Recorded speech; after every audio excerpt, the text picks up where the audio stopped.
Welcome back to my channel. Kumusta kayo? And if you are new to this channel, my name is Juvy Omenez and I would like to invite you to be part of our growing family by just simply clicking the subscribe button below and the bell button so you'll be notified whenever I have a new uploaded video. In today's video, mag-harvest ako ng blackheads and whiteheads kasi super dami na. And yung product na gagamitin ko is hindi siya bagong product or new release na mga product. Actually, matagal na siya and marami nang gumawa ng video na to and nagamit ko na rin naman siya dati pa. Feel ko lang magtanggal ng blackheads and whiteheads ngayon. So, ang product na gagamitin ko is, of course, yung sikat na sikat at bagong-bagong I Like Korea. So, ito lang yung first time na gagamitin ko siya parehas. Ito muna, and then ito. Sabi dito, ang kiniklaim niya is best result siya pag pinartner siya sa nose pack ng iWhite. These products are both from iWhite Korea. First time kong gagamitin siya ng magkasunod or magkasabay. Tama ba yung? Basta naintindihan nyo na. Kasi, dati kasi ang ginagamit ko is ito lang, or di kaya ito lang. Hindi ko siya pinagkakasunod. Pero bila ang kiniklaim naman itong ni Pore Purifying Balm is great partner product with iWhite Nose Pack and Whitening Pack. So, this time, itong nose pack yung gagamitin ko after nito. So, hindi ko na i-elaborate masyado itong product na to bilang alam ko naman na alam yun na itong product na to. And, ang kiniklaim ulit nito is helps remove May ngumingiyaw na pusa. Dadmahin nyo na lang. Okay. It helps to remove stubborn pore clogging like oils, dirt, and toxins. So, ang ginagawa nito basically is pinapalambot niya yung mga deep-seated dirt sa ating nose, yung mga blackheads, whiteheads, ayan, pinapalambot niya yan para umangat. And then, si nose pack yung magtatanggal. So, ayun na nga. Again, hindi ko na i-elaborate itong product na to kasi alam ko naman na alam nyo na at very familiar na kayo sa product na to. So, again, feel ko lang namang din magtanggal ng whiteheads and blackheads. So, why not i-video and i-upload for the sake of YouTube? Okay. Yan, lalagay ko na. Lalagay ko lang. Matipid to eh, di ba? Kunti lang yung ilalagay mo tapos ilang beses mo siyang magagamit. So, sulit na. May pimple ako, sakit. Nainit siya sa pakiramdam medyo.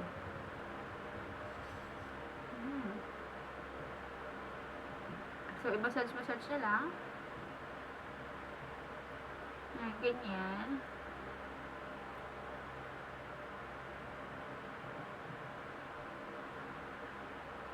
Mainit siya pakiramdam. So, nakalimutan ko sabihin kanina, syempre, bagong hilamos ako. Kaya malinis muna. Always, pag nagsa-skincare kayo, syempre, or magme-makeup, or kahit na anong gawin nyo sa face nyo, always start with a clean face. Maghilamos muna kayo para tanggal naman yung mga alikabok sa mukha, di ba? Yung may natatanggal na. Nainis sa pakiramdam?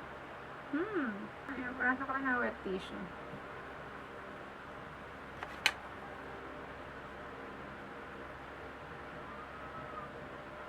Hindi na ako maghilamos. Pero kung gusto maghilamos din kayo. Pero kung hindi na, wet tissue lang bilang sobrang winash ko na ng bonggang-bongga yung face ko. Wet tissue after, dahil parang mabula-bula siya, punasan ko siya ng tissue paper.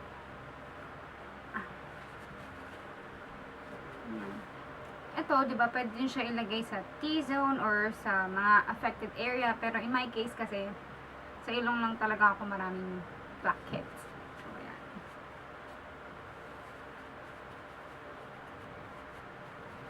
And then, I'll proceed na sa nose pack. Ito natin. Atit nose ko. Punasan natin.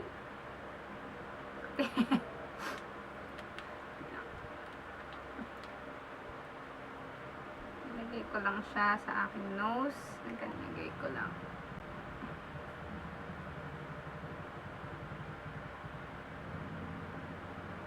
Apply lang generously. Sa nose.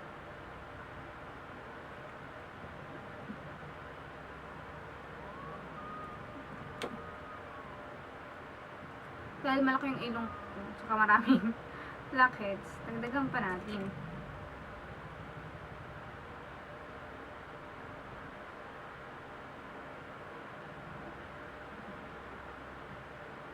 And, tapos ko na siyang i-apply, so, syempre, patutuyuin ko na lang to, and then, magantay ako ng mga 15 minutes, or until na dry na siya ng maigi. Tapos, ipipili ko na, tapos, I'm sure sobrang dami makukuha. Sobrang dami kasi tagal ko nang hindi naglinis ng nose ko kasi nakapangan ako lang. So, nag-skip ako ng mga skincare naman like facial, mag-ganto-ganto. So, yeah. Ramdam na ramdam kong sobrang bigat na ng nose ko. Kaya, marami makukuha yung nose pack na yan. So, babalik ako pagka natuyo na siya. Ayan, completely dry na siya. Wala pang 15 minutes. Siguro mga 12 to 13 minutes lang. Konti na lang eh, hindi pa pinagpigyan. Pero anyway, tuyo na siya. So, i-peel off ko na. At teka, i-zoom ko para satisfying yung pag-peel off natin.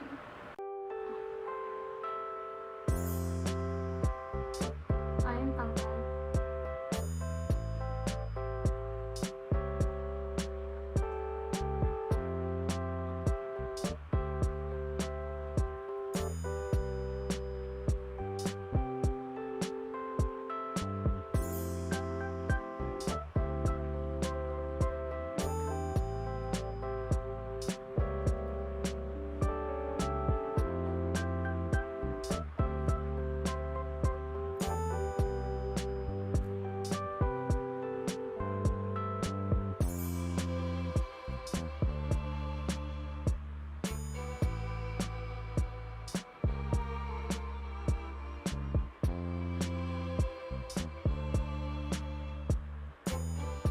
Nakanlak ng pores ko.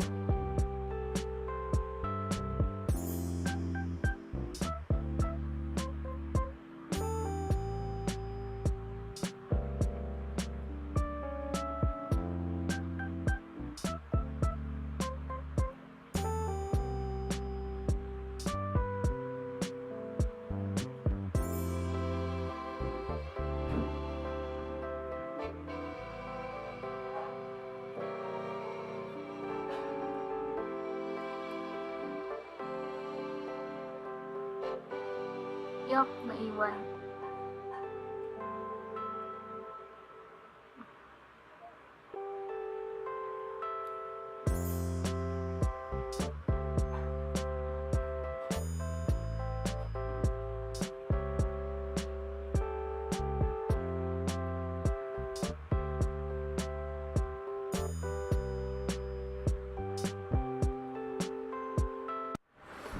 Ayan, namula medyo yung ilong ko.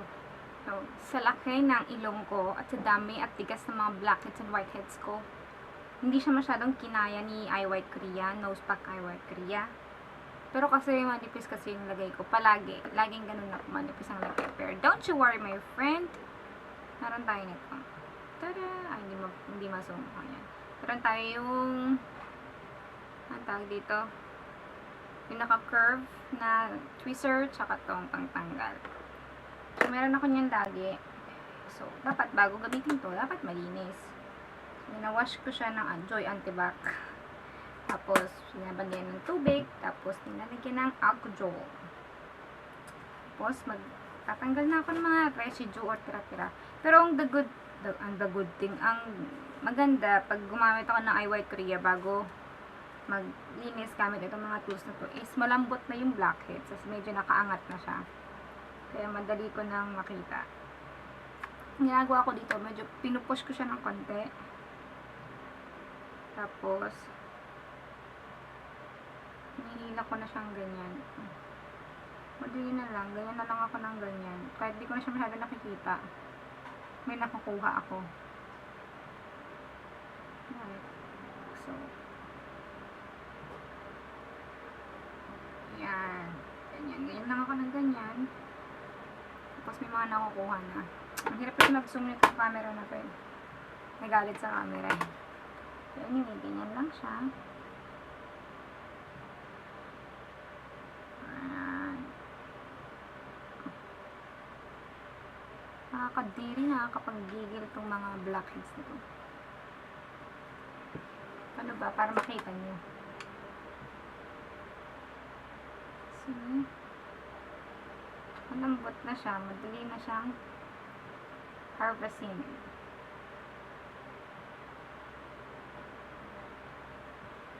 Nakita niyo ba? Makita. Basta meron yan. Punas. And then sa mga matitigas naman na blackheads and whitehead, ito yung ginagamit ko. Yung double-ended or dual-ended. So, pagkasayin ko lang din ng konti. Tapos, gagandanin ko siya. So, sungkitin. Ito, marami nito sa mga department store, sa Watsons, sa mga beauty section ng department store. Tapos, ito naman, of course, this is available, yung hook na tweezer. Available to sa Omenez. Pretty, bili na kayo. Nag-plug. So, ayun. Tanggalin ko lang ng ganyan.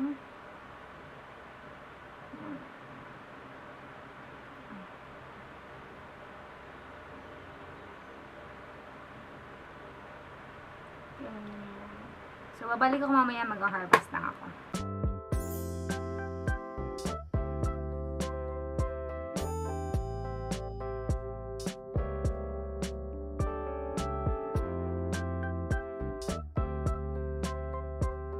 Ayun guys, natapos na akong mag-harvest ng mga blackheads and whiteheads. Pasensya na kayo, hindi ko na masyadong napakita yung actual na pagbunot ng mga blackheads and whiteheads. Pero normally yun nga, binubunot ko lang siya gamit tong mga tweezer na ito yung binakat ko kanina. So ayan, medyo namula na yung nose ko. Kasi hindi ko na napakita sa inyo kasi nanggigil ako eh. Nanggigil ako sa mga blackheads and whiteheads na yan. Pero yan, ang dami ko talaga, problema ko talaga yan. Marami akong blackheads and whiteheads sa nose area. Ito lang naman sa ilong. Sobrang big skin problem ko yan. And then, ayun, medyo gumaan-gaan naman na yung feeling ng nose ko. And, hindi ko siya lahat natanggal, obviously, diba? Pero, gumaan-gaan na yung pakiramdam ng nose ko. Marami-rami akong natanggal, nakakadiri talaga. Ew. So, ayun. And that's how I remove my blackheads and whiteheads, especially dito sa aking nose area. And then, sana mag-subscribe kayo sa channel ko. And then, see you on my next video. Bye-bye. Thank you for watching.